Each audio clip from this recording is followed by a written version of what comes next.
On rencontre Bernard de Montréal une fois par mois. Pour ceux qui nous écoutent sur la cassette, évidemment, ça fait pas longtemps que vous l'avez déjà écouté. On est maintenant rendu en décembre 1983 à la porte de 1984. Et si vous avez écouté dans les premiers temps les cassettes de 1976 ou 77, Bernard disait « Je vais parler jusqu'en 1984 ». On ne sait toujours pas si c'est au début de 84, au milieu de 84 ou à la fin de 84. Mais quoi qu'il en soit, Bernard est encore avec nous ce soir. Et le thème de la soirée, c'est la santé du corps et la santé de l'esprit. Est-ce que la santé du corps et la santé de l'esprit sont liées? Est-ce que l'un domine sur l'autre? On va parler de la santé. C'est le thème de ce soir.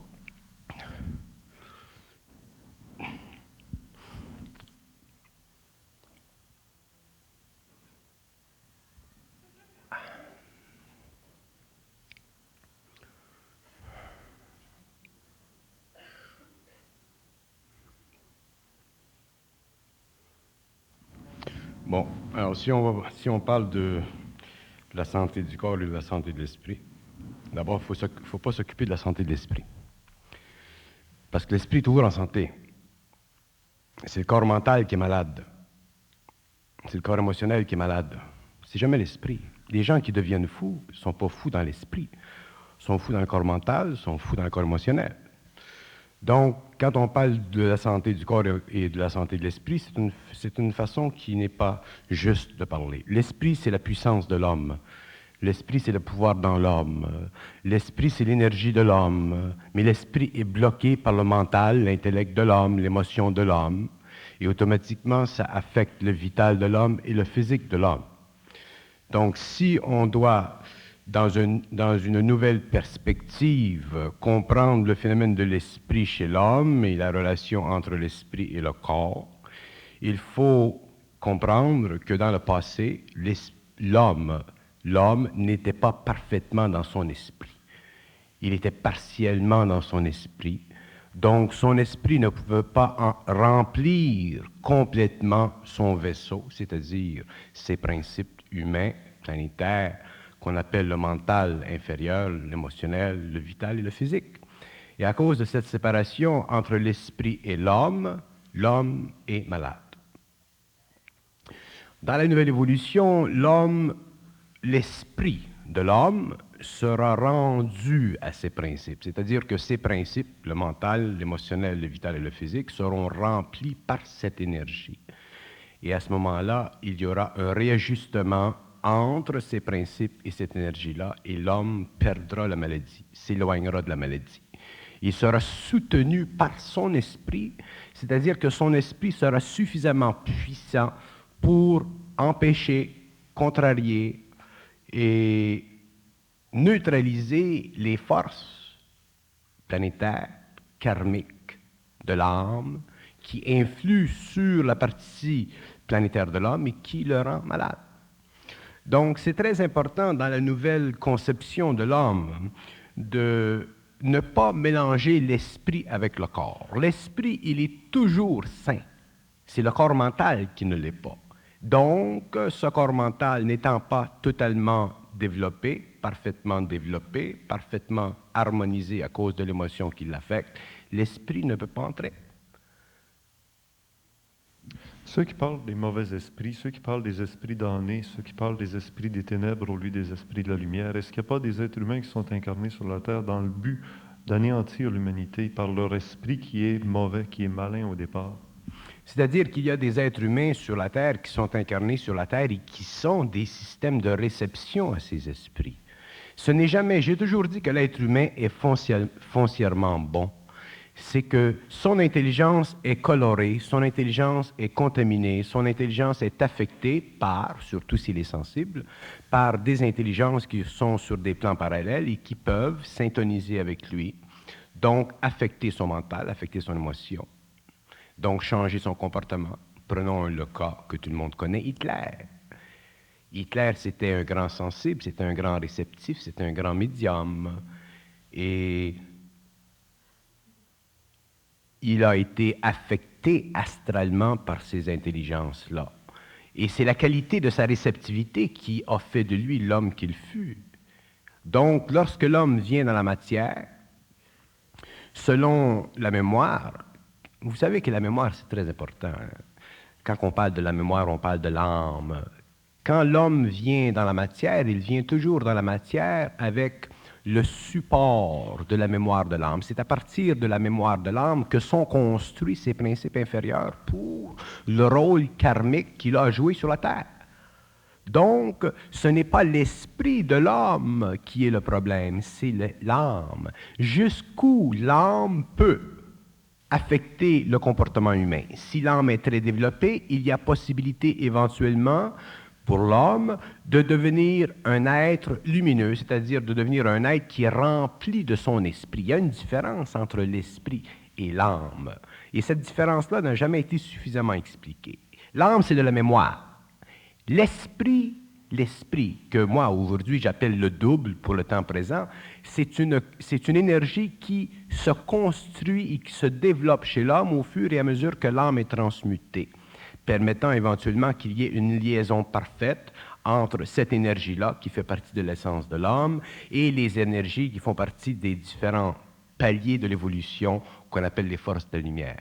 Donc, plus l'homme est dans son esprit, plus il est réceptif à ces énergies de haute vibration, plus il est automatiquement séparé, libre, si vous voulez, des forces qu'on appelle astrales ou des intelligences qui sont sur des plans inférieurs.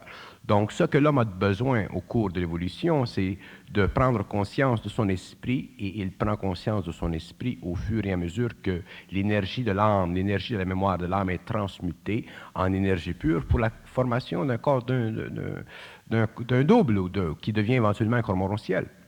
Alors, dans le domaine de la santé, il y a aujourd'hui beaucoup de problèmes, et il y aura au cours des années qui viennent beaucoup de problèmes, parce que les hommes, les êtres humains, ont trop de mémoire affective, c'est-à-dire qu'ils ont trop de mémoire qui affecte leur comportement humain, et ne connaissant pas les lois de la syntonicité, ne réalisant pas que l'homme est effectivement un radio, il est un radio, soit qu'il reçoive des ondes de très haute vibration, qui viennent de la lumière, ou qu'ils reçoivent des ondes de moindre vibration qui viennent des plans inférieurs. Donc l'homme est un radio, et c'est très important que son mental et son émotionnel soient ajustés pour qu'il puisse recevoir de l'énergie qui est créative, au lieu de recevoir en lui de l'énergie qui est destructive et qui peut l'amener éventuellement à une débilité physique, mentale, émotionnelle, et ainsi de suite. Si l'âme et la mémoire, est-ce que c'est à cause de cette âme que certains individus naissent avec un corps physique inadéquat? Effectivement. Les gens naissent avec le corps physique qui remplira le mieux le rôle karmique que leur impose la mémoire de l'âme sur le plan matériel. Effectivement.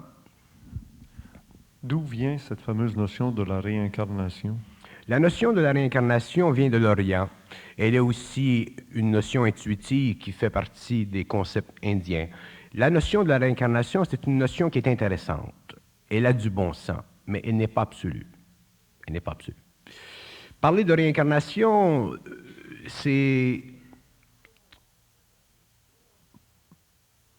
de permettre à l'homme d'avoir une conscience plus infinie que limitative. Si un homme, par exemple, est conscient de la réincarnation, automatiquement, sur le plan émotionnel, sur le plan mental, ça lui donne une sorte de longévité psychologique. C'est très puissant, le concept de la réincarnation. Une personne qui vit de ce concept-là peut facilement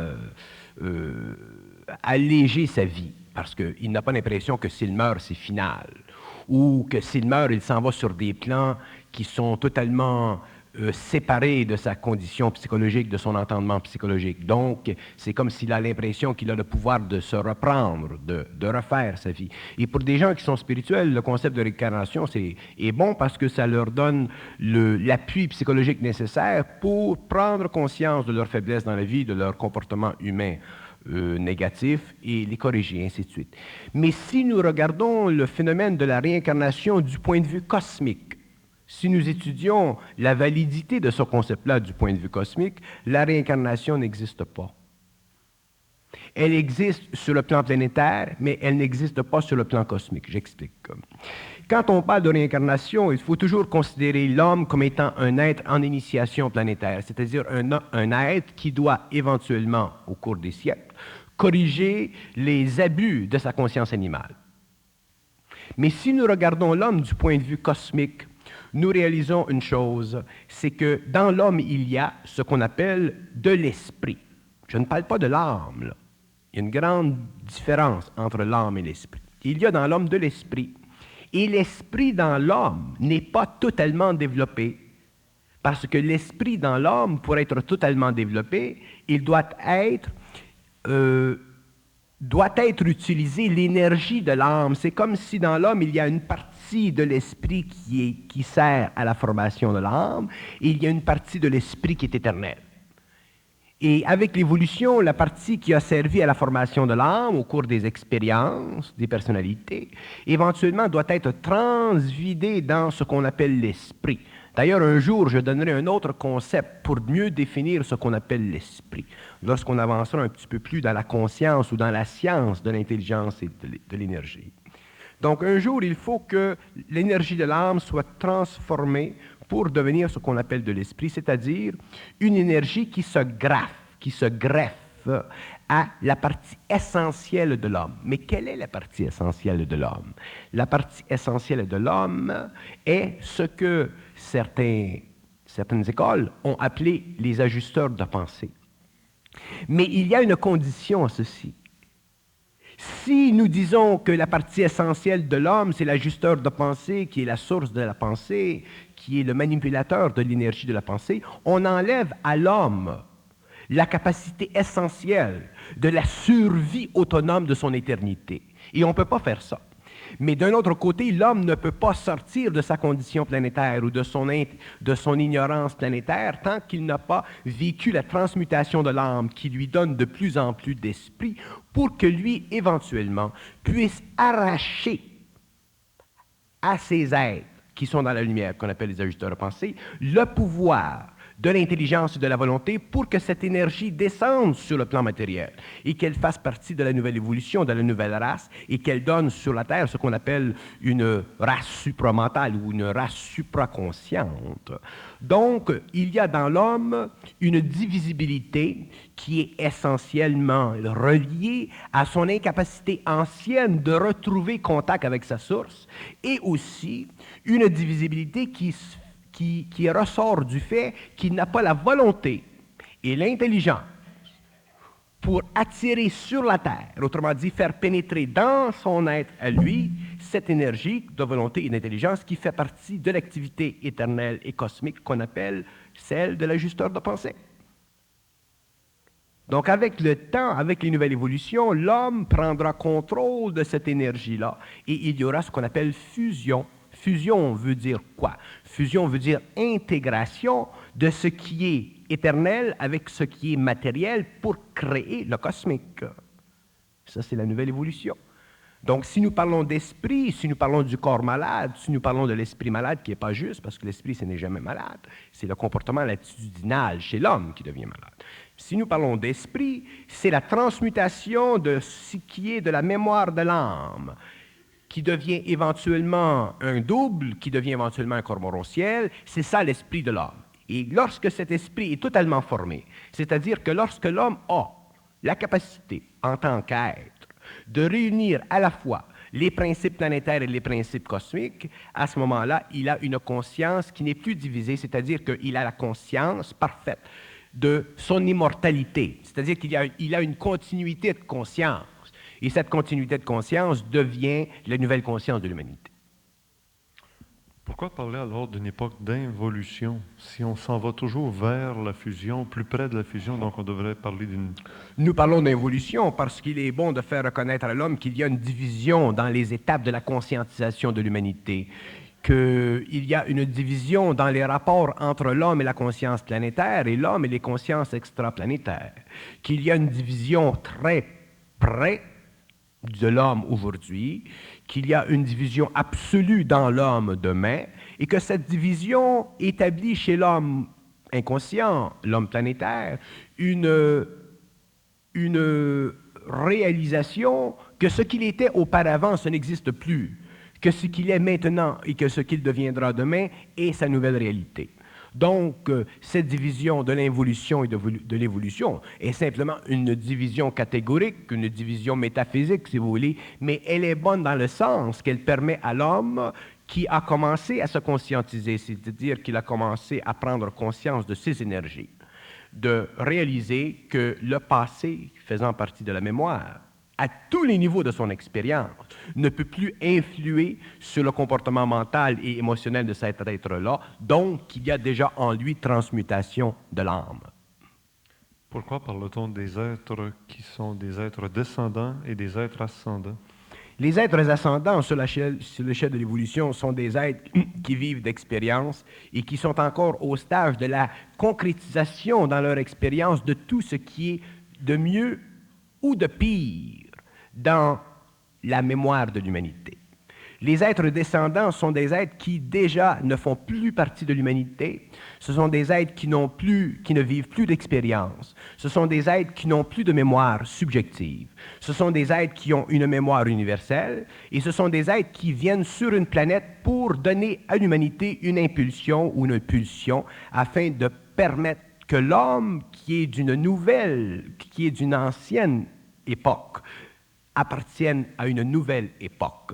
Et comme l'ego n'est pas capable de s'assurer par lui-même de la coordination entre l'activité intelligente des rayons cosmiques et sa nature, il est absolument essentiel que des êtres qui sont descendants, qui ne vivent pas d'expérience, qui n'ont rien à apprendre sur le plan humain vis-à-vis la constitution émotive et mentale de leur savoir et de leur comportement, des êtres qui sont capables de faire descendre sur le plan humain une énergie qui demain servira en tant qu'instruction à une humanité qui demain sera prête à recevoir cette instruction-là pour connaître et comprendre les mécanismes de l'ego, les mécanismes de l'âme, les mécanismes de l'esprit, les mécanismes de la mémoire, les mécanismes de l'émotion, les mécanismes de la vitalité et du physique.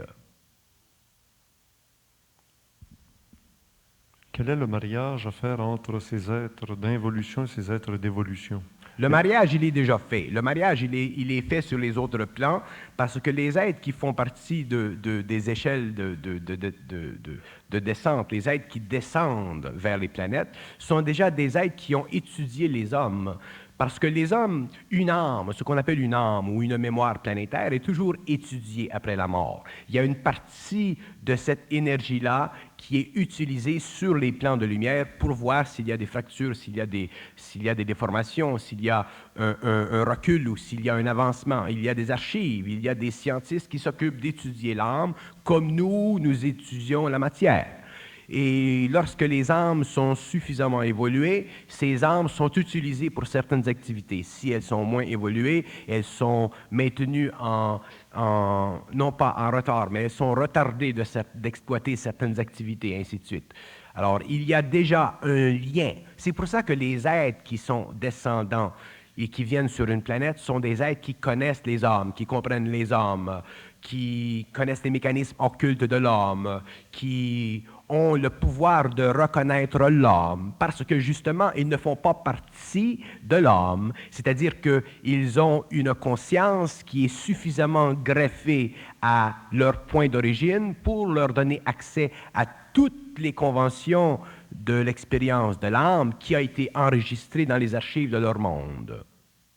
Pourquoi sur une planète comme sur la Terre, on ne va pas directement rejoindre l'humanité entière pour toutes les faire passer en même temps au plan de la fusion? On ne peut pas faire ça parce que dans l'humanité, il y a trop de failles, il y a trop d'êtres humains qui ne sont pas prêts à faire la transposition de l'énergie de l'âme ou de l'énergie de la mémoire en esprit. Autrement dit, il y a trop d'êtres humains sur la Terre qui ont trop d'ego. Donc cet ego-là empêche que ces êtres-là vivent ou sentent ou perçoivent cette énergie. Il y a un temps, donc il y a une époque, il y a une évolution qui doit être faite. Sinon, il n'y aurait pas de justice dans le cosmos. Les hommes pourraient facilement agir de telle ou telle façon, selon leur gré, selon leurs ambitions, selon la nature animale de leur mémoire, selon la capacité de l'âme d'enregistrer de basses ou de hautes vibrations, et tout le monde finirait, lorsque le rideau est levé, tout le monde finirait sur le même plan, tout le monde aurait accès à la même luminosité, aux mêmes forces, aux mêmes intelligences, au même plan de création future. Ce serait une injustice cosmique et c'est impossible parce que tous les hommes doivent vivre leur karma, tous les hommes doivent faire l'expérience totale de leur mémoire et ils doivent éventuellement l'épurer, cette mémoire, et ça fait partie des lois fondamentales de la vie. En quoi donc le Nazaréen voulait-il dire quand il disait « Seul le péché de l'esprit n'est pas pardonné » ? Quand il disait que seul le péché de l'esprit n'est pas pardonné, il disait seul le péché contre l'esprit n'est pas pardonnable. Le péché contre l'esprit n'est pas pardonnable parce que l'esprit, c'est l'essence, l'esprit, c'est l'intelligence. Donc, si l'homme pêche contre l'esprit, c'est qu'il utilise l'énergie ou la mémoire de l'âme pour entraver la descente de l'esprit dans la matière, et ce n'est pas pardonnable parce qu'il sera obligé de recontinuer le processus de réincarnation sur le plan des personnalités, mais non pas sur le plan de l'esprit. C'est pour ça que je reviens à la réincarnation. La réincarnation existe sur le plan de la personnalité, sur le plan de l'âme, mais elle n'existe pas sur le plan de l'esprit. L'esprit ne se réincarne jamais. L'âme se réincarne toujours jusqu'à ce que l'esprit prenne le dessus. Je passe à des questions de bas niveau, mais est-ce que ça se peut qu'un enfant soit la réincarnation du grand-père qui était décédé avant sa naissance? Pourquoi pas? Est-ce qu'il se peut qu'une humanité entière actuellement soit témoin de certains événements qui ressemblent à ce qui s'est passé lors de la destruction de l'Atlantide? Il y a des gens qui disent qu'on revit toujours le passé, ainsi de suite, que le passé est cyclique, ainsi de suite. C'est vrai jusqu'à un certain point, mais ce n'est pas vrai d'une façon absolue. L'humanité vivra des situations dans l'avenir qui seront totalement différentes de ce que les Atlantes ont connu. D'ailleurs, ce que les Atlantes ont connu, ils l'ont connu sur une petite base. Ils l'ont connu sur une base suffisamment limitée ou limitative et qui les concernait. Et d'ailleurs, je vais vous dire une chose, les archives concernant les Atlantes sont extrêmement brouillées, très brouillées.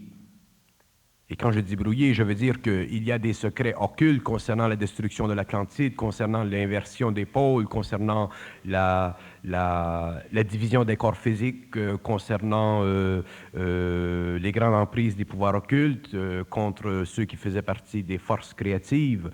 Il y a de grands secrets concernant les forces rayonnantes dans la matière qui ont été donnés un peu, mais qui sont voilés. L'homme découvrira l'histoire des Atlantes ou l'histoire de l'Atlantide lorsqu'il aura la deuxième vue, parce qu'à ce moment-là, il pourra voyager dans ce que vous appelez le temps et reconstituer par lui-même l'histoire de l'Atlantide, mais selon sa vibration. Autrement dit, dans le cosmos, n'est pas donné à n'importe qui de connaître le passé et de connaître l'avenir, et donné à n'importe qui de connaître le passé et de connaître l'avenir selon sa vibration. C'est un privilège, la connaissance.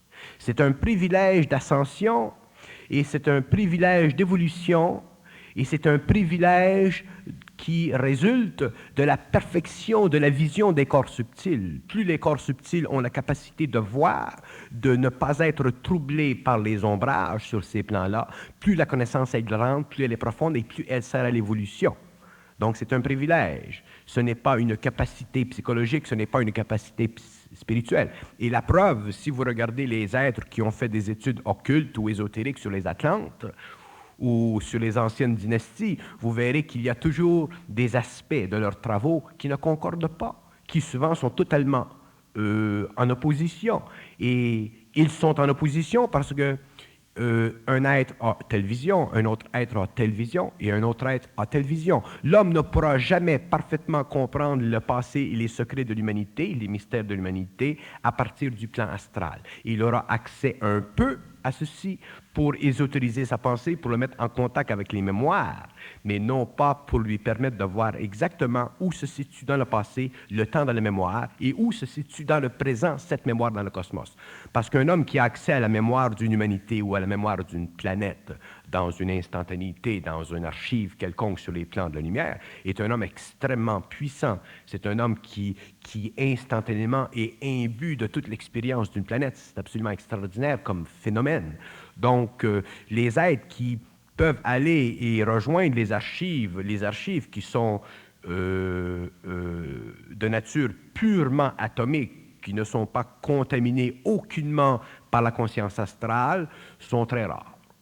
Et ceci viendra un jour, il y aura un jour dans le temps où la science, lorsque la science sera établie sur la Terre, lorsque les vrais scientifiques seront ici et qu'ils constitueront ou qu'ils créeront des machines pour emmagasiner cette mémoire, ces gens-là pourront se servir de cette mémoire ancienne pour étudier le phénomène humain et permettre ainsi que ce qui a été vécu dans le passé soit parfaitement utilisé dans le présent pour le développement parfait d'un avenir futur. Mais ce sera au niveau de l'éther, ce ne sera pas au niveau de l'astral.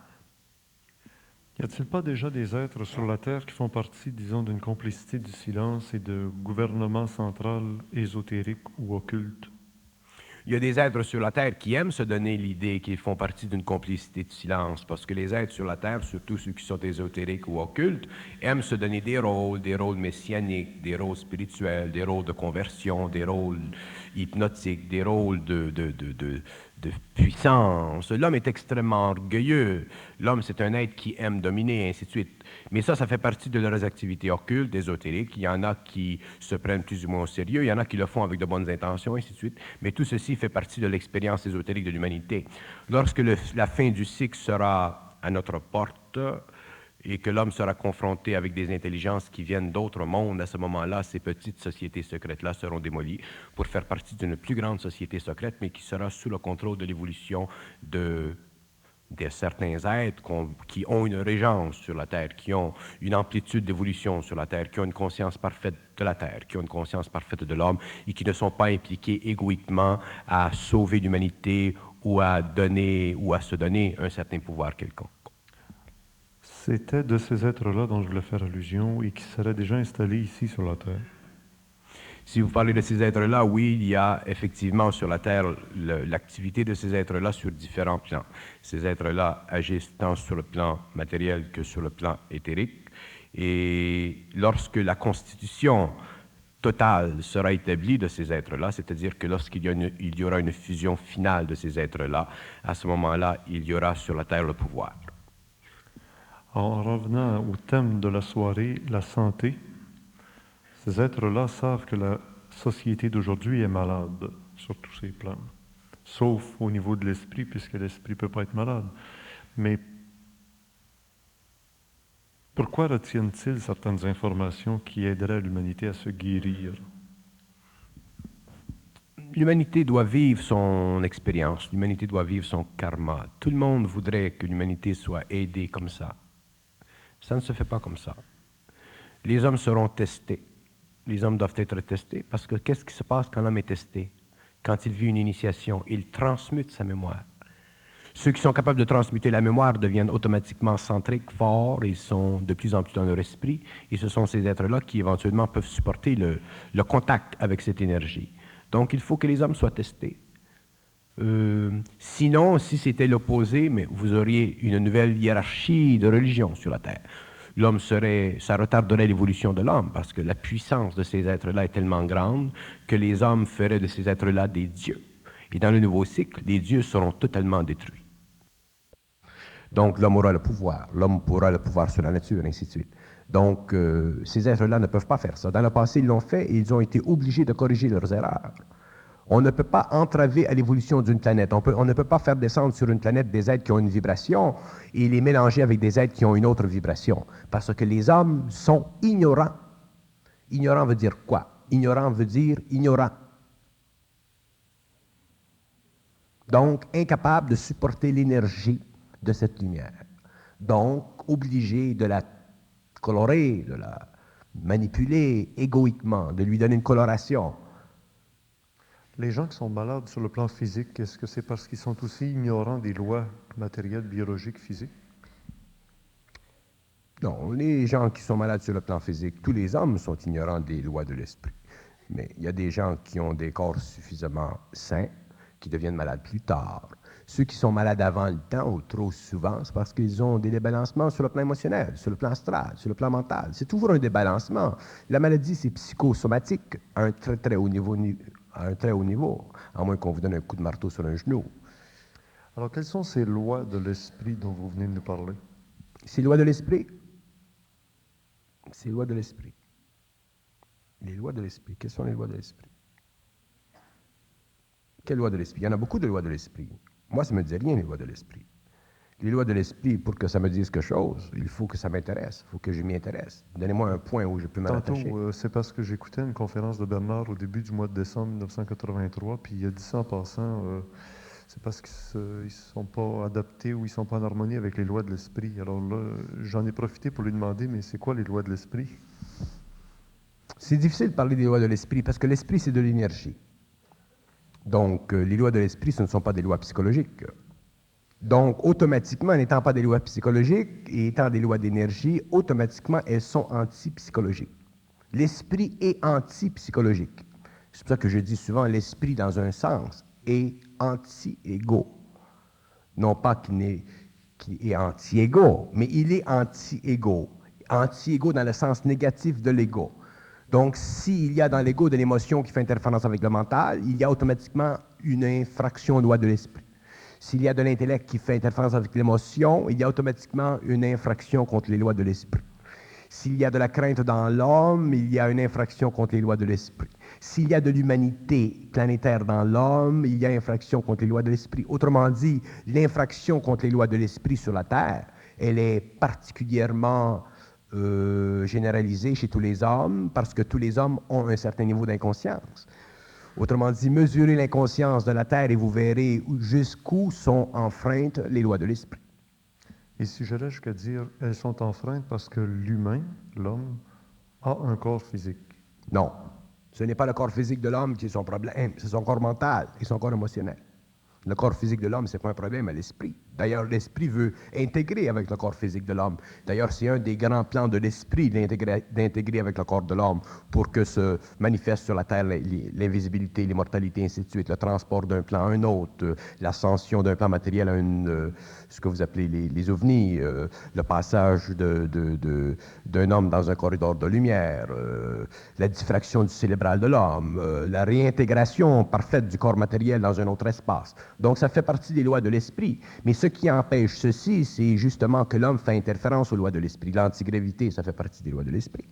Alors, l'homme, le problème de l'homme, ce n'est pas son corps matériel. D'ailleurs, c'est ce que je remets en question vis-à-vis l'Orient et l'Occident. C'est que dans l'Orient et l'Occident, on a toujours voulu blâmer le matériel. On a toujours voulu blâmer la chair pour faire ou forcer l'homme à regarder vers des plans plus subtils. Et c'est une erreur de l'Occident et c'est une erreur de l'Orient. L'homme et l'esprit doit descendre dans la matière et l'esprit descendra dans la matière pour créer une nouvelle civilisation. Tant que l'esprit ne sera pas dans la matière, l'homme sera géré par des lois planétaires.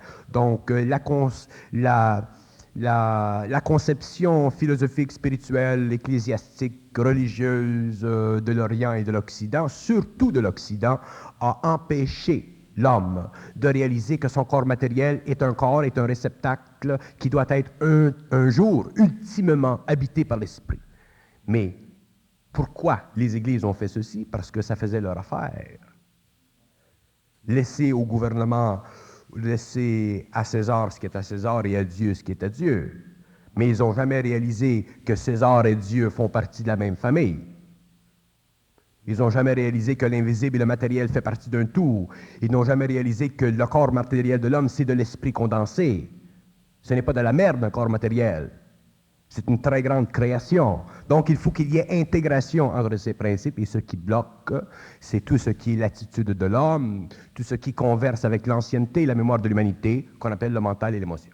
Lorsque ceci sera corrigé dans l'expérience de l'homme, que l'instruction mondiale sera suffisamment diffuse pour que l'homme puisse reconnaître qu'il y a au moins finalement quelque chose dans le monde qui puisse répondre à ces questions fondamentales au lieu de simplement les rendre plus philosophiques ou plus spirituelles ou plus psychologiques, à ce moment-là, l'homme commencera à réaliser qu'il y a en lui un potentiel de vie qui fait partie de son esprit et que ce potentiel de vie doit descendre dans le mental et l'émotion et le vital pour donner éventuellement au physique une capacité de déconcentration matérielle, c'est-à-dire une capacité qui lui permettra à cet homme de passer d'un plan à un autre.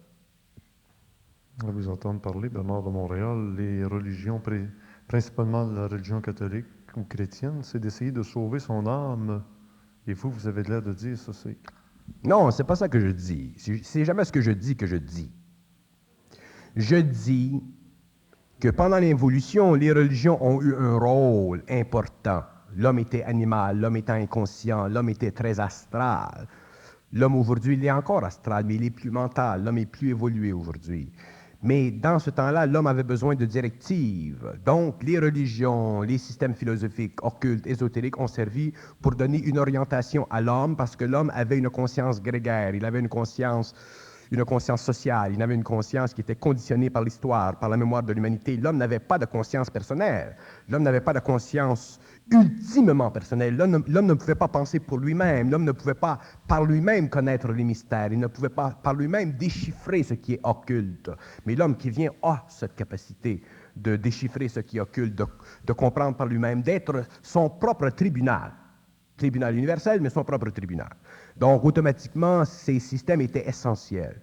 Mais, ce qu'ils ont fait, ce que tous ces systèmes ont fait, c'est qu'ils ont empêché l'homme de réaliser qu'il devait éventuellement vivre l'intégration du matériel avec l'esprit. Et si l'homme avait été amené au début, pendant des années, des siècles, à réaliser l'importance de l'intégration entre le matériel et l'esprit, il n'y aurait pas eu de dualité chez l'homme. Il n'y aurait pas eu de fragmentation psychologique visant à donner à sa spiritualité une tendance plutôt schizophrénique. Il n'aurait pas eu tendance sur le plan spirituel à vouloir laisser le monde matériel. Il aurait eu tendance à se servir de l'énergie spirituelle en lui pour donner sur le plan matériel de l'harmonie au lieu de se sauver d'ici pour aller dans les nus, ainsi de suite.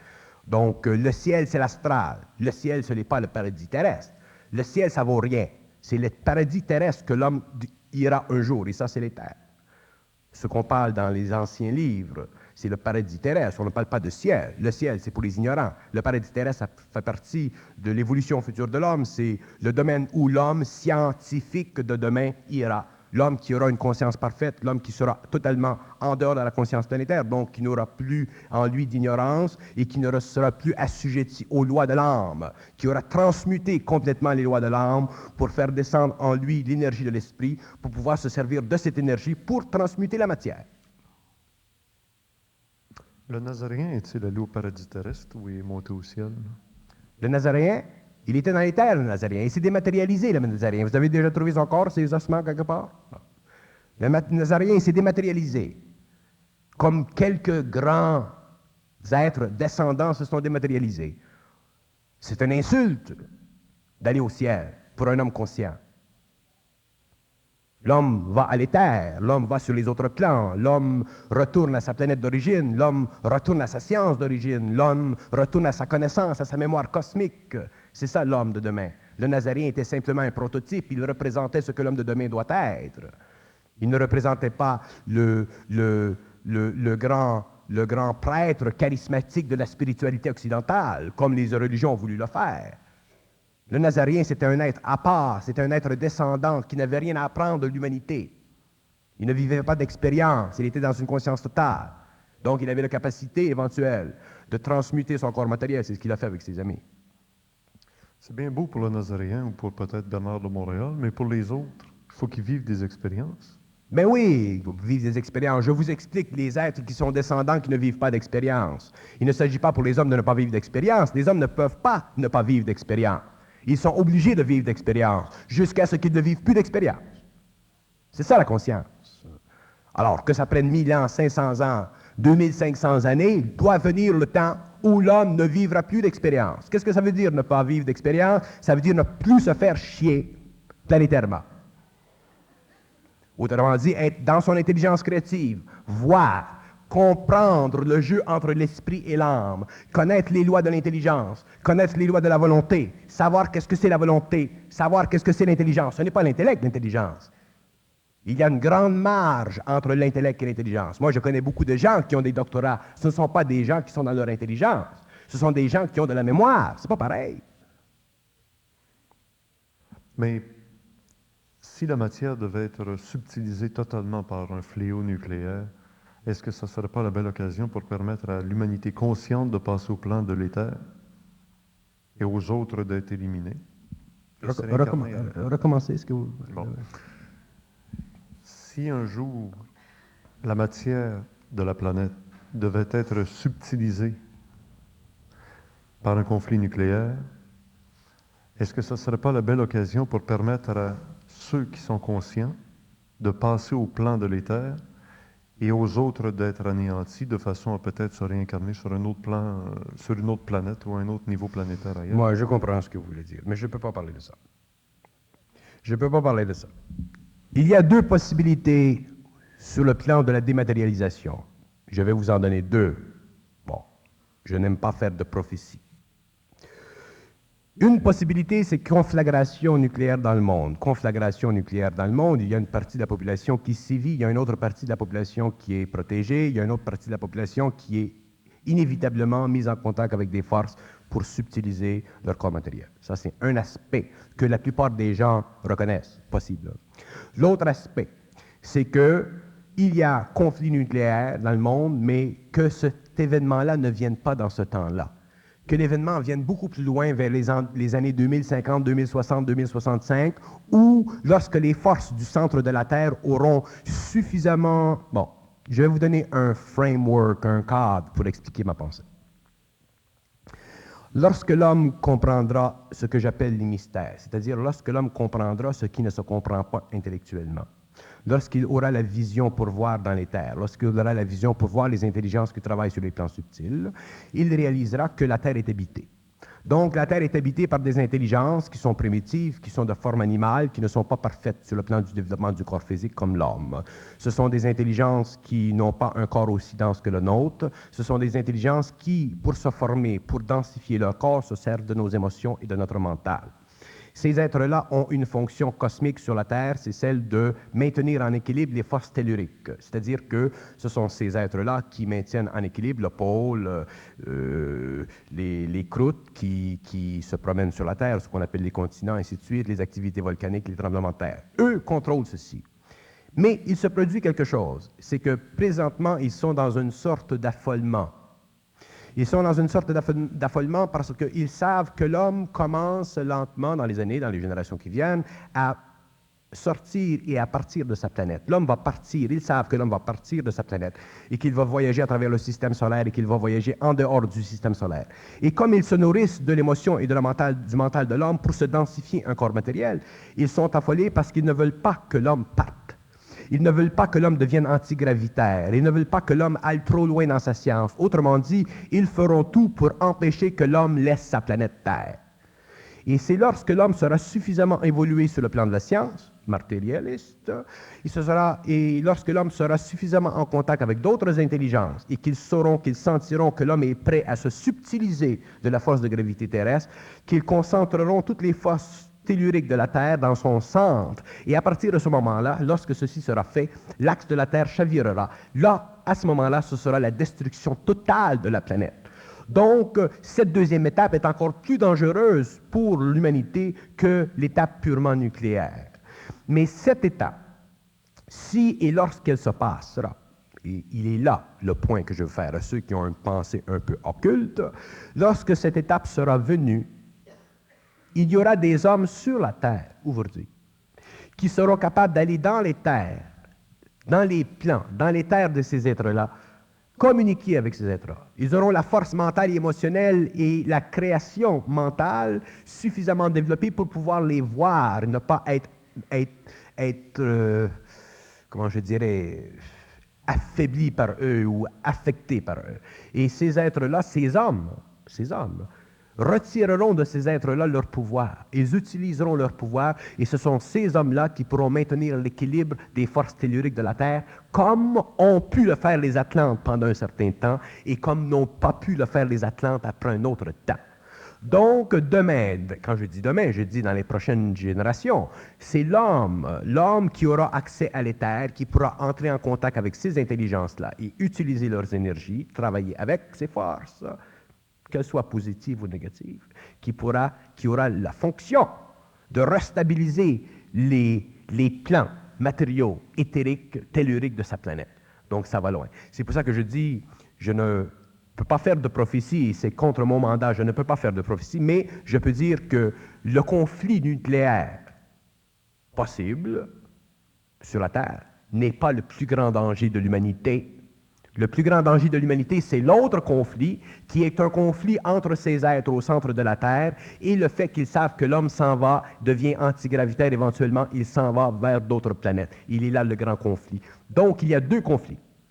Il y a un conflit qui est purement planétaire sur la Terre, celui que l'on connaît, qui fait partie de la mémoire de l'humanité. Il y a un autre conflit que la plupart des hommes ne réalisent pas, qui est cosmique et qui ne fait pas partie de la mémoire de l'humanité, mais qui fait partie de la nécessité de ces êtres de survivre.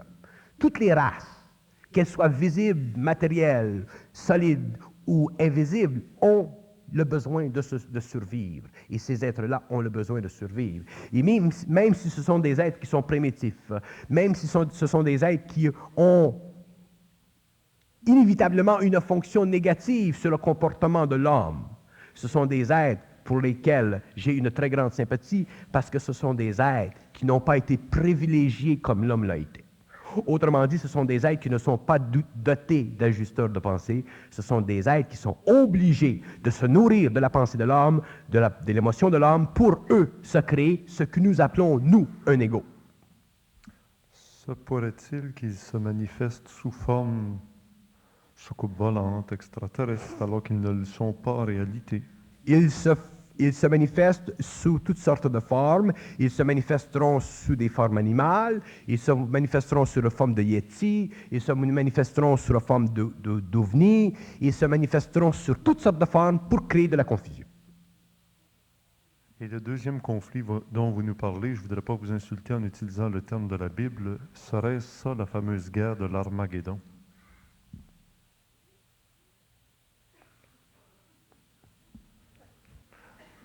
Le vrai conflit provoqué par les forces d'en haut et les forces d'en bas.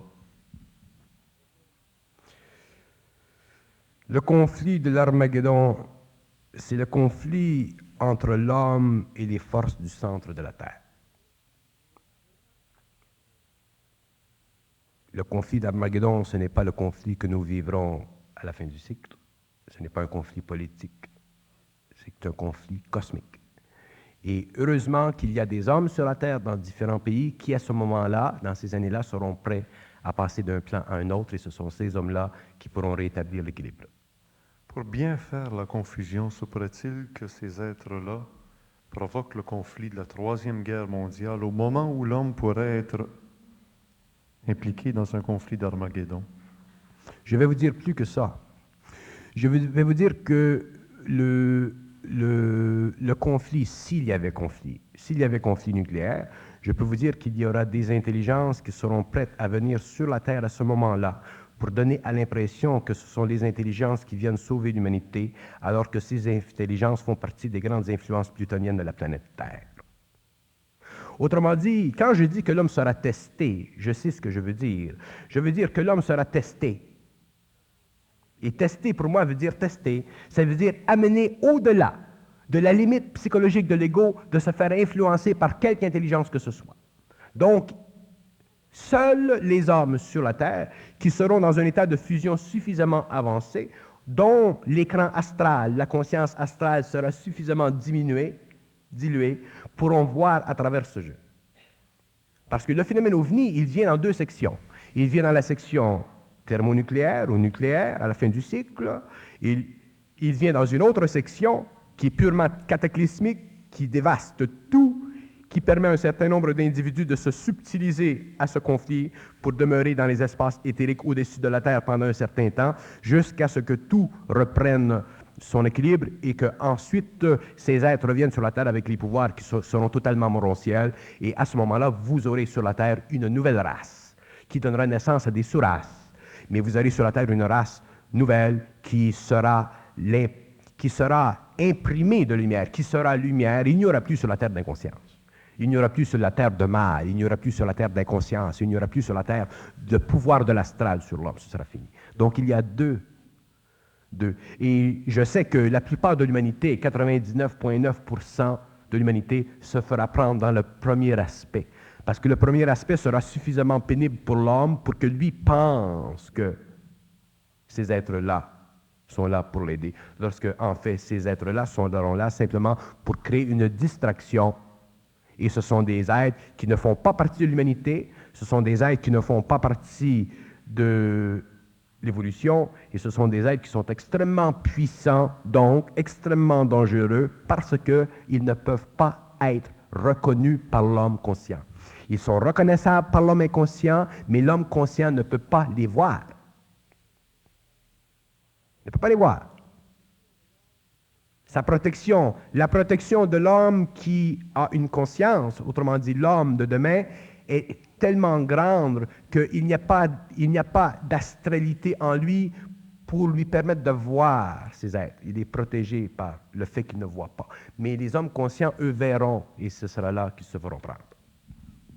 Ça a pris 7 ans pour que Bernard nous parle de ça. Mais je n'aime pas parler de ça, parce que quand je parle de ça, les gens font trop ils prennent ça trop au sérieux. Il ne faut pas prendre la vie au sérieux, c'est pas sérieux la vie. J'aime ça parler de ça, mais j'aime pas ça parler de ça. Mais il y a un temps pour toute chose. La confusion dont on parlait avec les manifestations extraterrestres ou supposées extraterrestres ne pourrait-elle pas aussi s'engager sur le plan mental? Et ce serait l'époque où des gens viendraient parler et ce serait tellement extraordinaire ce qu'ils auraient raconté que ça pourrait troubler les élus eux-mêmes. Les élus eux-mêmes seront testés. Tous. Seulement ceux qui sont comptés auront une plus grande facilité, mais ils seront testés. C'est inévitable que l'homme soit testé. C'est essentiel, ça fait partie de l'initiation de l'esprit. Ce n'est plus une initiation astrale, ce n'est plus une initiation de l'âme, c'est une initiation de l'esprit. Et l'initiation de l'esprit, elle est beaucoup plus parfaite et absolue que l'initiation de l'âme. L'initiation de l'âme est sous le contrôle de l'homme. L'initiation de l'âme, elle peut être même surveillée, conditionnée par l'homme. Mais l'initiation de l'esprit ne l'est pas. L'initiation de l'esprit, c'est l'initiation la plus grande, la plus parfaite et la plus terrible que l'homme peut vivre. Mais c'est la plus belle parce qu'elle est totalement continue, elle est parfaitement continue et elle n'est pas du domaine de l'expérience humaine. Elle ne fait pas partie de la mémoire de l'âme, elle fait partie de la descente de l'esprit dans la matière. C'est ça l'initiation de l'esprit, c'est la descente de l'esprit dans la matière qui crée des chocs dans le mental et l'émotionnel de l'homme pour transmuter l'âme. Et quand un individu vit malade sur un plan ou sur un autre, physique, psychique, intellectuel, mental ou physique, est-ce que c'est pas voulu par le plan de l'esprit?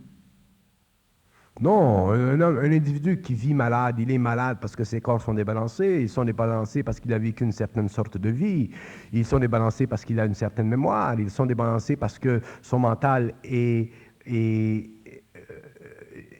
vibrant une certaine énergie, son émotionnel est vibrant une certaine énergie. Il n'y a pas assez d'esprit en lui. La maladie, c'est un manque d'esprit.